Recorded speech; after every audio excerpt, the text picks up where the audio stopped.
And now the author, he wants to recap. So he's going to give the meaning of the first shahada. He says, Rahimahullah ta'ala wa ghafara lah ويجمع معاني هذه العقائد كلها قول لا إله إلا الله محمد رسول الله. What gathers the meanings or collects?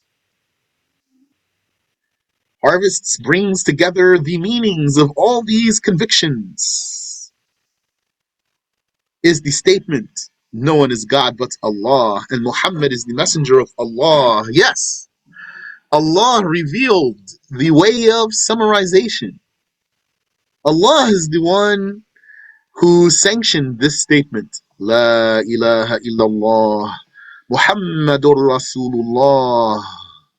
He revealed it to his Prophet alayhi salatu wasalam, and the Prophet was saying that statement and explaining it. And also other summaries. Didn't the Prophet sallallahu alayhi wasallam say that Islam is built on 5 things? The Shahada, that no one is God but Allah, and that Muhammad is the messenger of Allah, and performing the prayer and paying the zakat and fasting Ramadan and pilgrimage to the house for whoever is able to make a way there. That's great summary. What took me less than a minute to say would take hours to unravel. This is the religion was revealed like that. And when the scholars are summarizing, and they did that because of the lessons that they took from the revelation, from the Quran and the Sunnah. I used to think that the kuffar could do it too, but they can't. They are not able to summarize like the Muslims are. So what gathers the meanings of all these convictions? Yani, what summarizes all of that is this simple statement. La ilaha illallah Muhammadur Rasulullah. No one is God but Allah, and Muhammad is the messenger of Allah sallallahu alayhi wa sallam.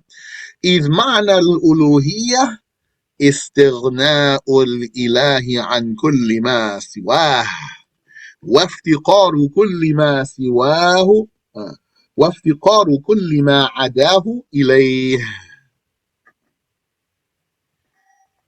Since, the author says, the meaning of Godhood, since means because. Because the meaning of Godhood is God's independence from anything other than himself, and everything else is need of him. So that's the author's definition of Godhood here.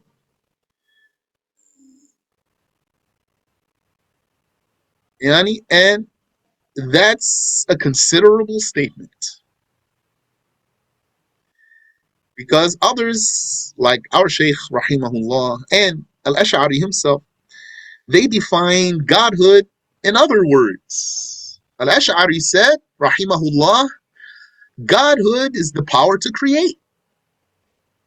Our Shaykh said, Godhood is being entitled to worship. As Sanusi, Rahimahullah, is saying, Godhood is absolute independence. Absolute independence. That means not even being a body, existing without a body. That's the Godhood in itself. Existing without being in a place or a direction, existing without needing anything. That is the Godhood, as Sanusi is saying. That's a nice statement. Now, I'm usually going to say the way the Sheikh said it or the way Al-Ash'ari said it, but still is a nice statement. فَمَعْنَا لَا إِلَهَ إِلَّا اللَّهِ. Therefore, the meaning of no one is God but Allah is لا مستغني عن كل ما سواه ومفتقرا إليه كل ما عداه إلا الله تعالى. Its meaning is no one is independent from everything else, and everything else needs him but Allah. Exalted is He. Okay. أما استغناؤه جل وعز عن كل ما سواه. As for his independence, great and invincible from everything else, فهو يوجب له تعالى. This dictates for him, exalted is he, الوجود والقدم والبقاء والمخالفة للحوادث والقيام بنفسه والتنزه عن النقائص. That dictates for him existence, eternity or eternality, everlastingness, dissimilarity to creations, self-existence, and being exalted from imperfections.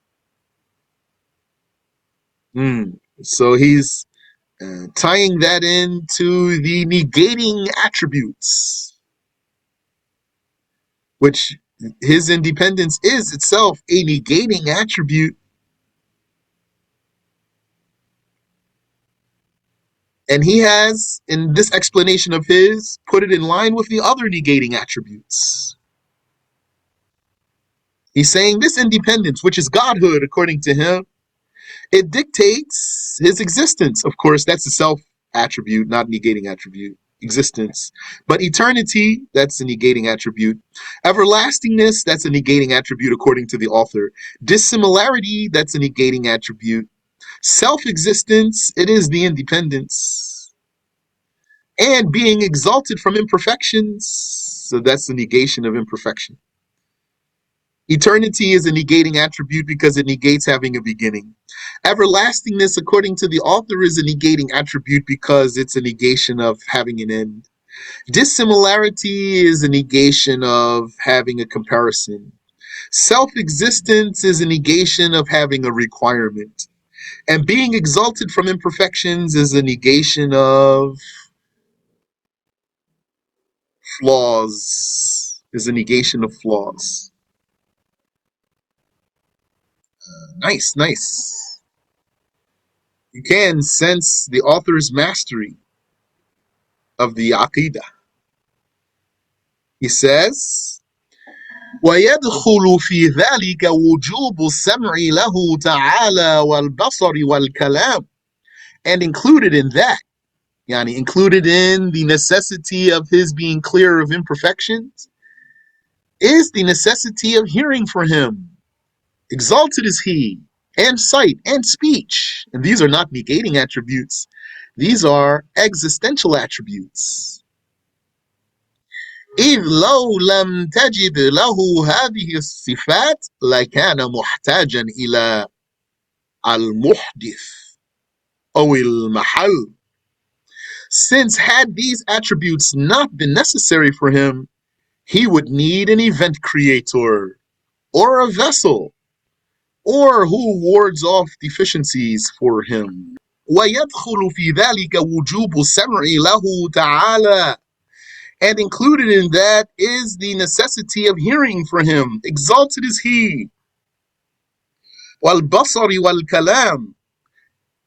And sight and speech. Those are ma'ani, existential attributes.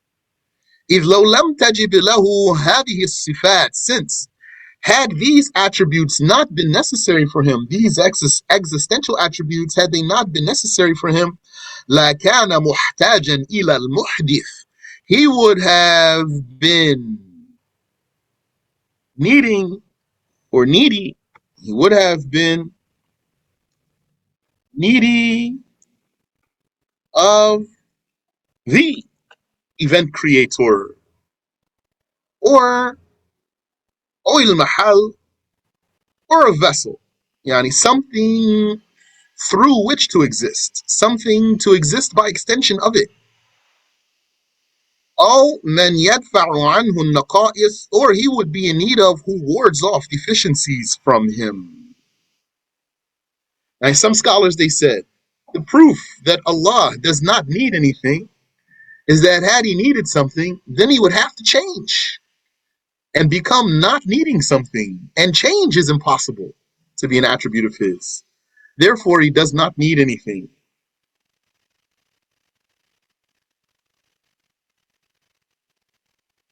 ويؤخذ منه تنزهه تعالى عن الأغراض في أفعاله وأحكامه.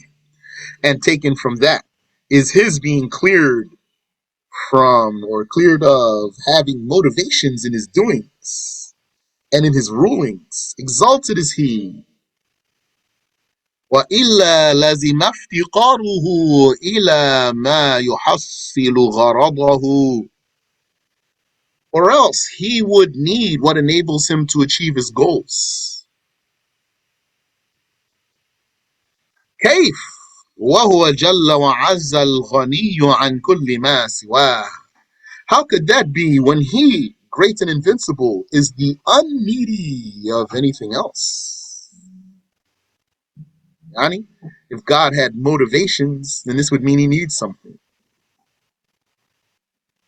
Then he doesn't have any motivation. He's not motivated to do something or not do something. Rather, he does what he wills. And whatever he did not will to do, he does not do. And he's not obligated to do anything.